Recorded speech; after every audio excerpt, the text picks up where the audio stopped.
Darkness falls like a heavy veil. In your silent room, you set sail, a passive mind, a watchful eye, as life's mysteries pass you by. Candles make the tiny room warm.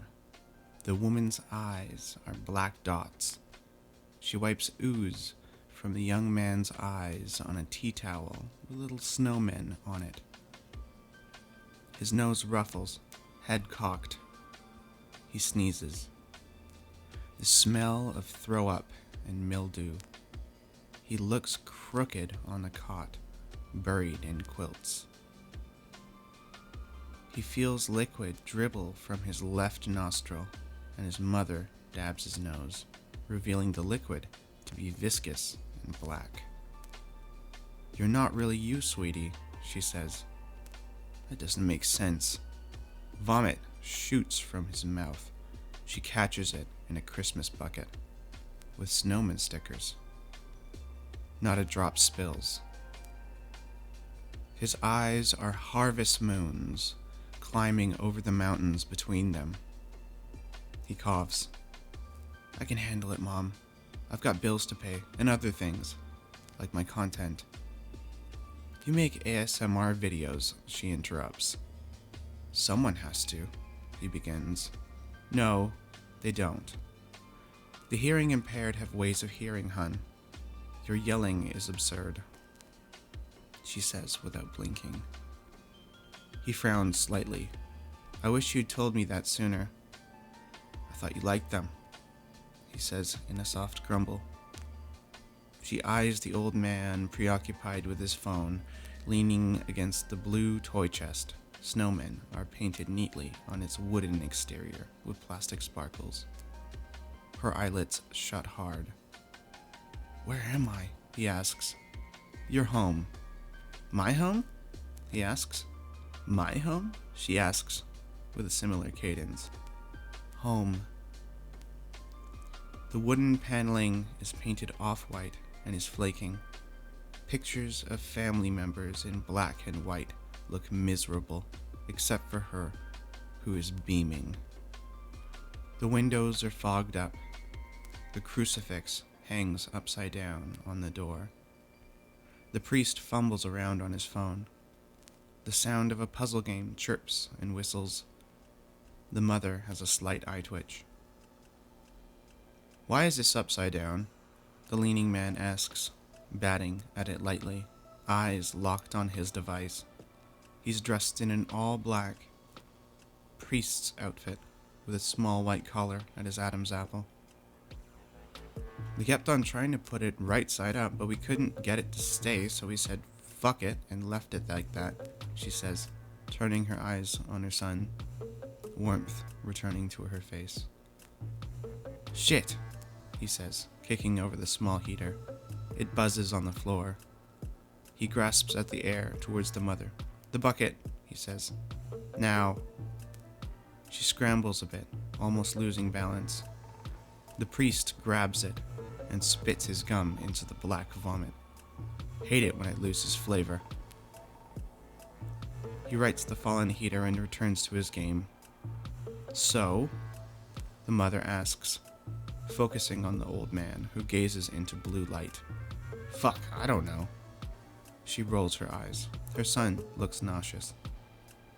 "I'm really hungry." "I know," she says. "No, Mom, I'm really hungry," he says, with moons waxing. "I keep giving you food." The priest laughs once. "Yeah, about that," he says. He looks up at the cross, dangling upside down. Everyone's eyes follow. "Oh, no, don't worry about that thing. It's just broken." He shakes his head. "He's a vampire." "He's a vampire," she says, with a smile, placing her hands on her temples. "Told you I was good." The priest uses as an inhaler. "You just have to have faith," he says in between breaths. He shakes it like a can of paint. "We'll take it from here, Father," she says. Fucking hell. she whispers. I gotta get to a football match which starts in, he gasps. I'm leaving. Bye. That's it, she asks. You did nothing. Keep him out of sunlight, for now. Supposing... He's a vampire, he says, pocketing his phone. I've notified the Vatican. Thank God, I think, she says. Yeah, it'll take about 3 months to a decade. Good luck. He smiles with his eyes closed and lumbers off. There is a sound of plastic and metal clanking off of wooden furniture. Fuck, he says a handful of times. The door makes a quiet thud, and the wreath falls off with a clink. She looks at her son. I'm not sure what to feed you. She thrusts her wrist out. I could always... She touches the veins. No, Mom. He shakes his head. What time is it? He asks. 6:42, she says, just after dark. Who do you hate? Hate? She winces. She looks up at the cross. I know this sounds strange. I'm thinking, she says, stopping sometimes to almost mouth words, but falls silent. I'm not sure I hate anyone. What about the priest? She claps and points to him with a grin. Go for it. He smiles back, and shadows begin to engulf him. Outside, in the mist, the priest jumps on his electric scooter, tires spinning on wet road. In the shadows, you remain, a quiet soul, untouched by pain. The world outside, a distant show, as you, the enigma, simply go.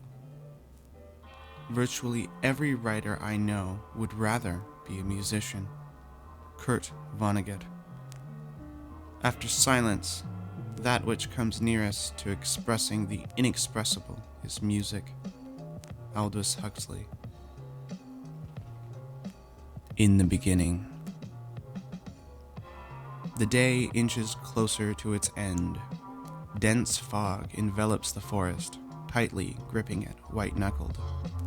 The air remains still, charged with an unspoken presence. Rain has left behind vast puddles, deep and clear. Verdant foliage and writhing insects infuse life into the wilderness. The buzz of tiny wings, the chirping of crickets, the scent of a great fire linger. Inside a fogged-up Plymouth Voyager, somewhere in the thickest thickets of the Cascadian evergreens.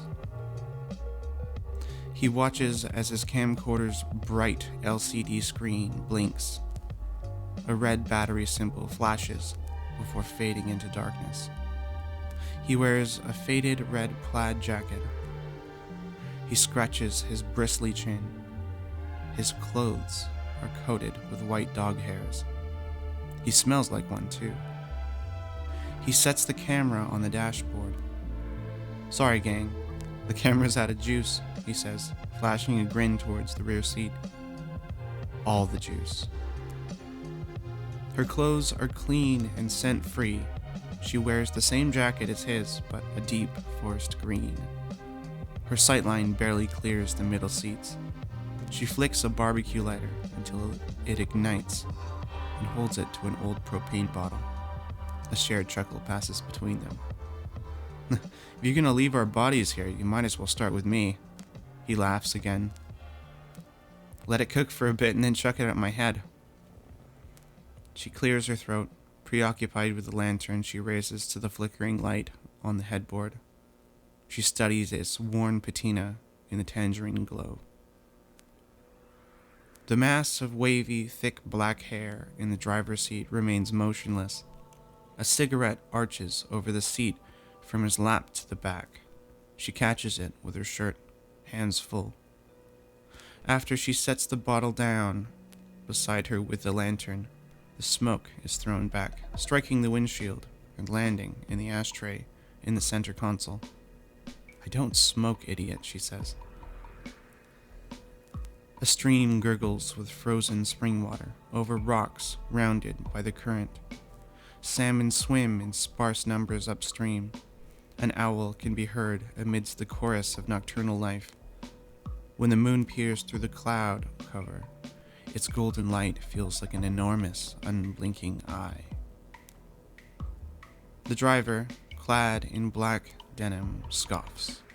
He rhythmically drums his bony fingers on the steering wheel in a blast beat. "Well," he asks, the rhythm of his beat momentarily slowing. "How many batteries did you bring?" she inquires, staring at the lamp. He hurls one into the mound of camping gear at the center of the van. It bounces off and almost falls out the open door. None, apparently. The driver, covered in spikes and local band patches, turns to face them, both, remaining stoic. He stops drumming for a moment. "The beast," he says, adding a final fill on the wheel, then steps out of the van with an imposing camera in hand.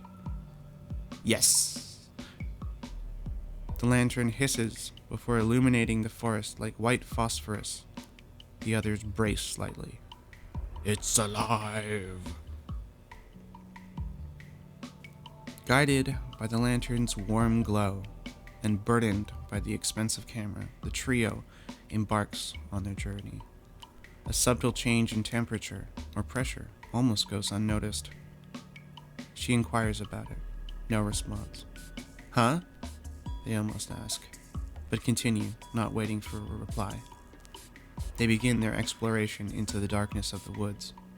His thumb slips and hits the button, and the camera starts to record. "Guys," she asks, the three of them locked onto something up the emaciated trail. She kills the torch. "Hey!"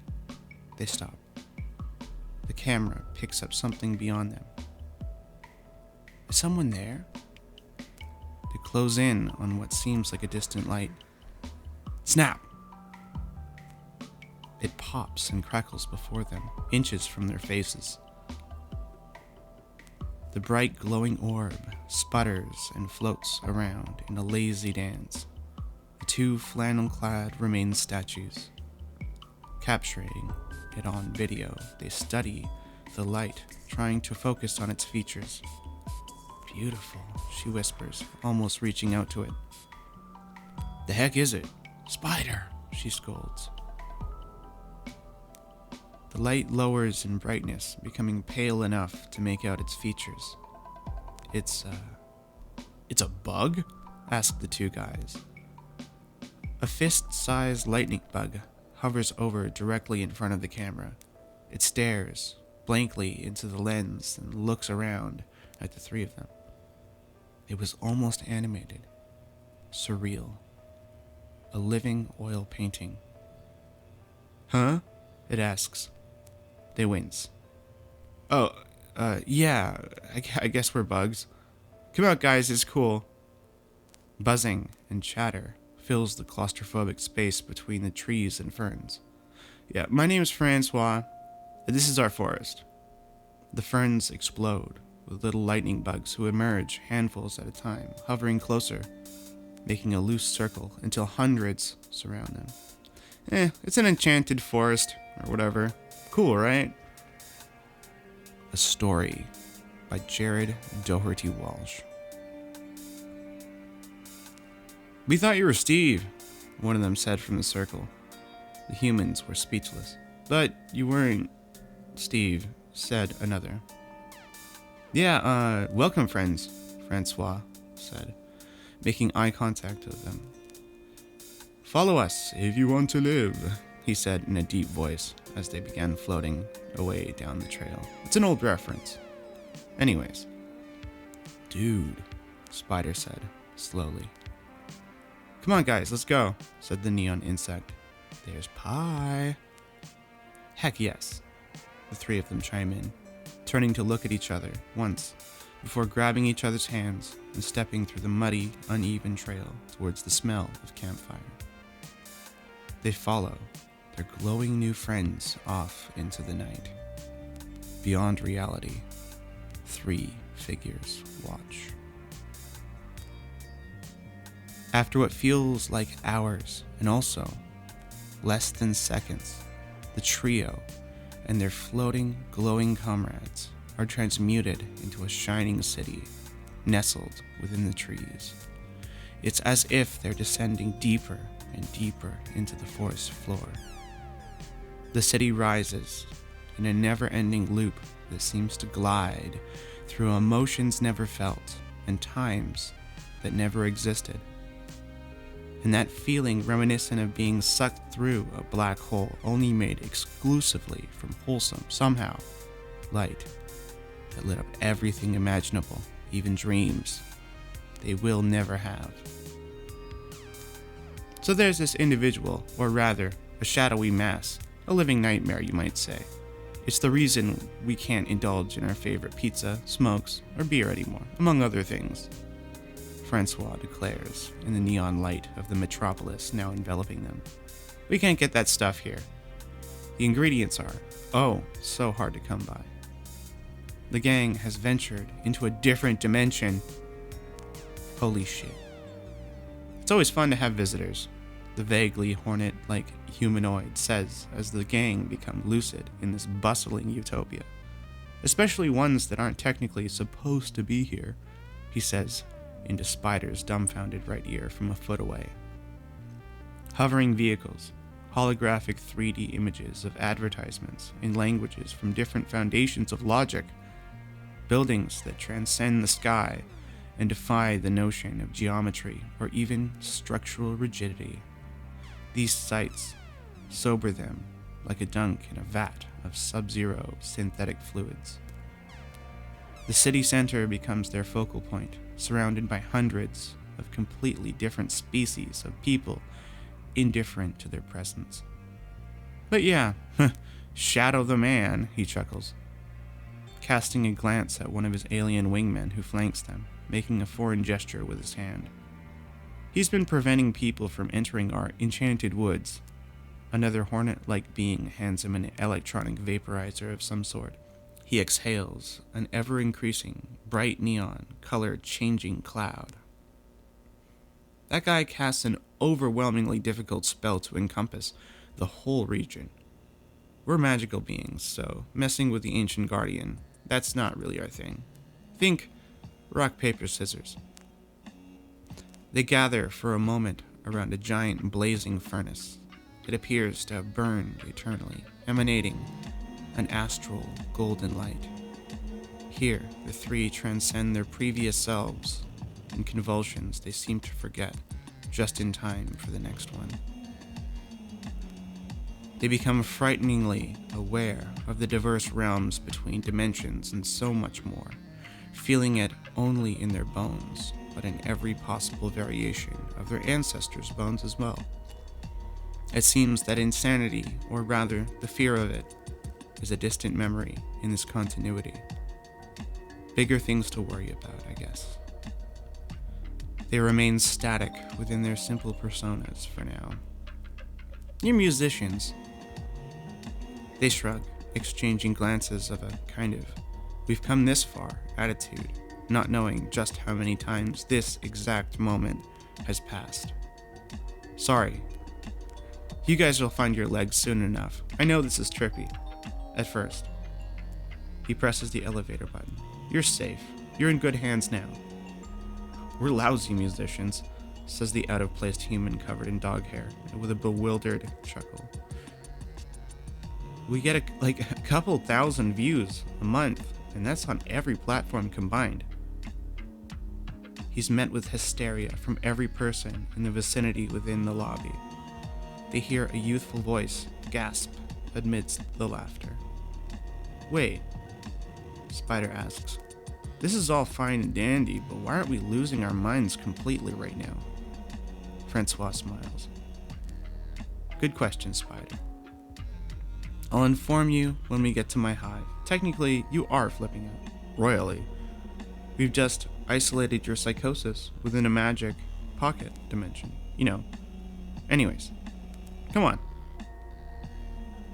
The hyper-futuristic building they entered seemed to vibrate. It was impossibly clean, imbued with a feeling of home. The people surrounding them seemed not to want to look directly at them. His associates fade into the background as if they've never been there before. "We admire your work," Francois says.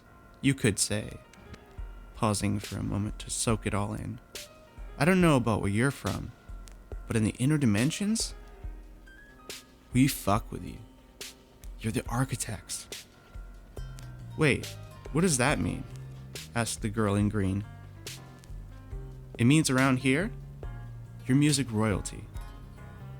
The elevator doors open to an impossibly large room with a cathedral ceiling dimly lit by ethereal chandeliers, and behind a glass wall on the farthest side, a massive dance club.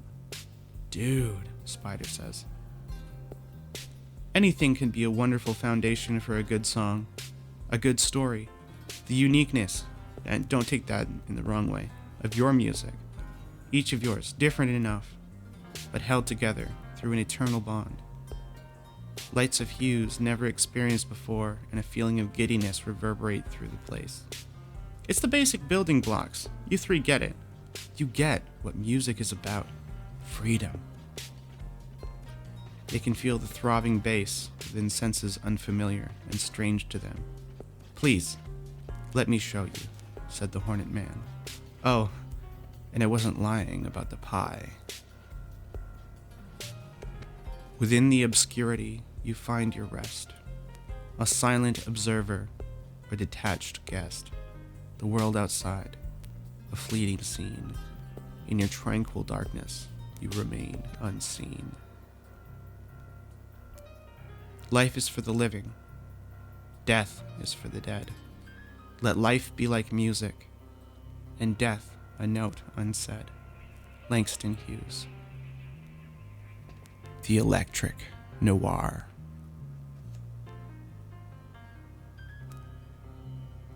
I'm really happy that people are really vibing with this story. This is Jared Doherty Walsh, and I will see you on the next episode.